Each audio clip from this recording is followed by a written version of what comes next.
Presidente, Emerson Segura del Sistema Público de Radiodifusión, preguntarle en referencia a su mensaje del fin de semana sobre que el gobierno de México va a impulsar o va a encabezar este movimiento en contra del bloqueo a Cuba.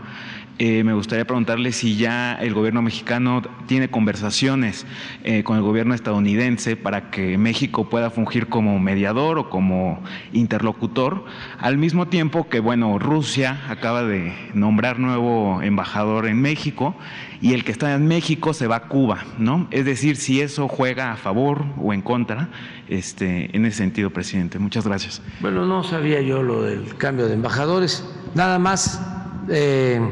Nosotros siempre, incluso desde antes de que yo llegara al gobierno, la política exterior de nuestro país, apegada a los principios de no intervención y de autodeterminación de los pueblos, ha condenado el bloqueo a Cuba desde siempre.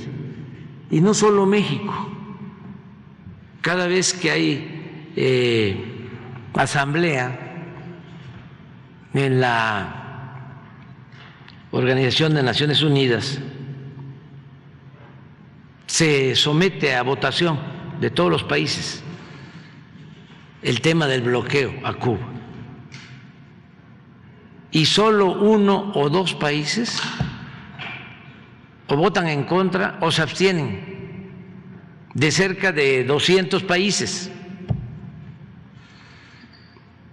Es decir, la inmensa mayoría de los países del mundo está en contra del bloqueo a Cuba.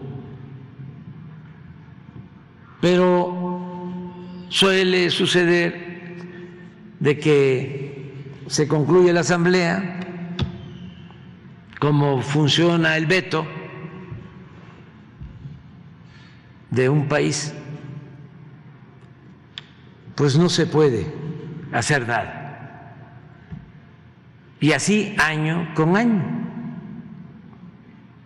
Pero es importante el que este tema se trate como un tema fundamental de derechos humanos, porque sin duda es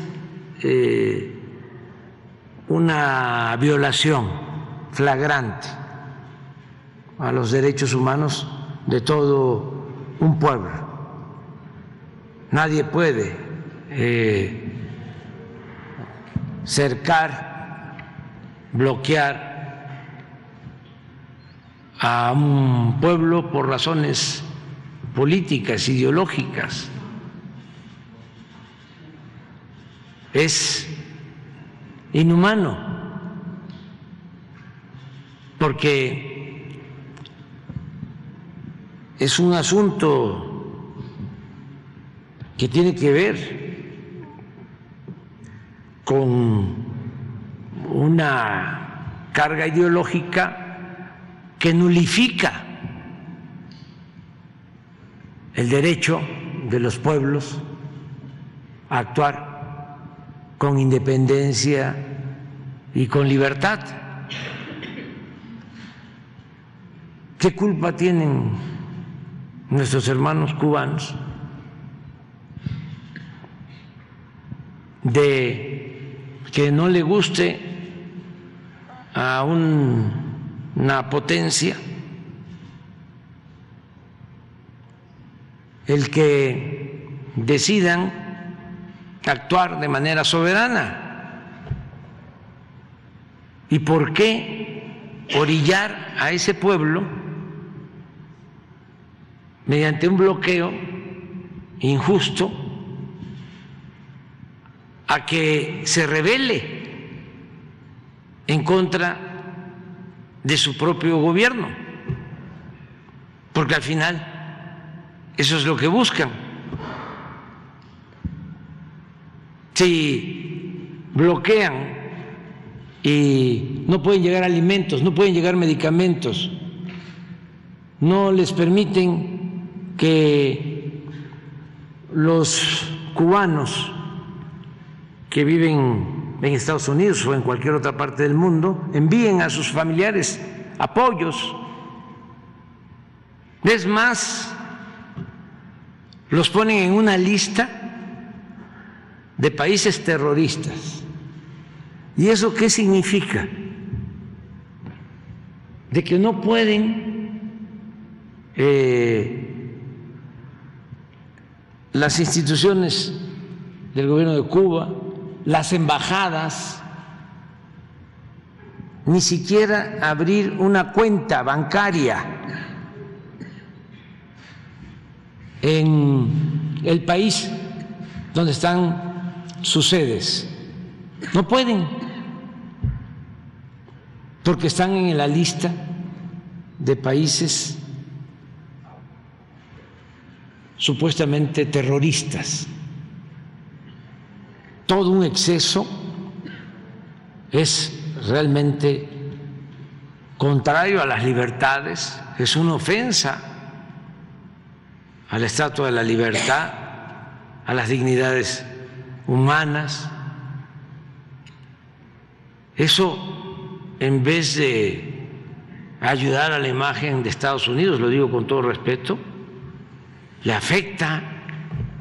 ¿Cómo se va a estar hablando de democracia y de libertades cuando se actúa de esa forma? Washington decía que ningún país podría o debía aprovecharse del infortunio de otros pueblos. Y todo esto también por politiquería, porque hay cubanos en Estados Unidos, dirigentes que llegan a ser hasta senadores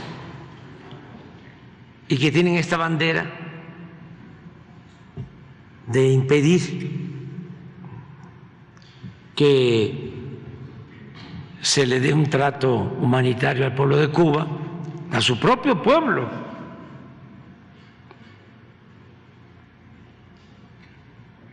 Porque ellos obtienen beneficios con esa política, se encaraman en los cargos públicos, son diputados, son senadores y son empresarios exitosos y con mucha influencia en Estados Unidos, pero a costa del sufrimiento de todo un pueblo. Entonces, por eso nosotros vamos a hacer gestiones, trámites para buscar un acuerdo. Cuando el presidente Obama se avanzó, hubo un acuerdo, intervino hasta el Papa Francisco.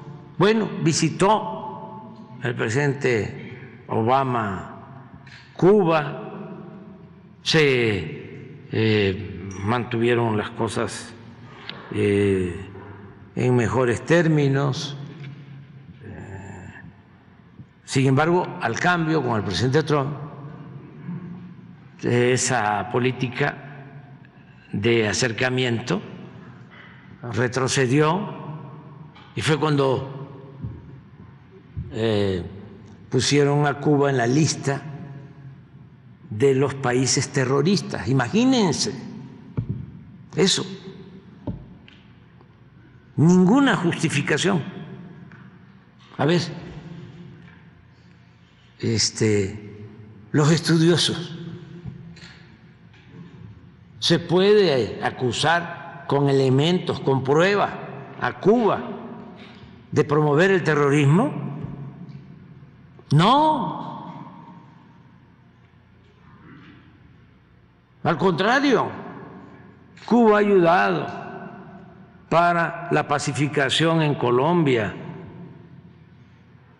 y en otros países.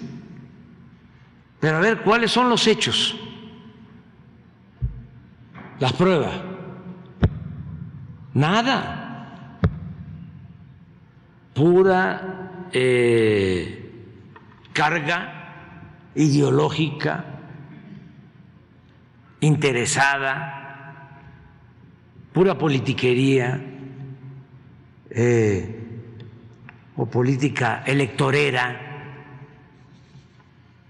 para obtener votos y obtener concesiones. Eso es lo que está sucediendo. Nosotros vamos a buscar convencer, persuadir al gobierno de Estados Unidos de que haya un cambio en esa política, porque es justo. En ese sentido, presidente, vemos una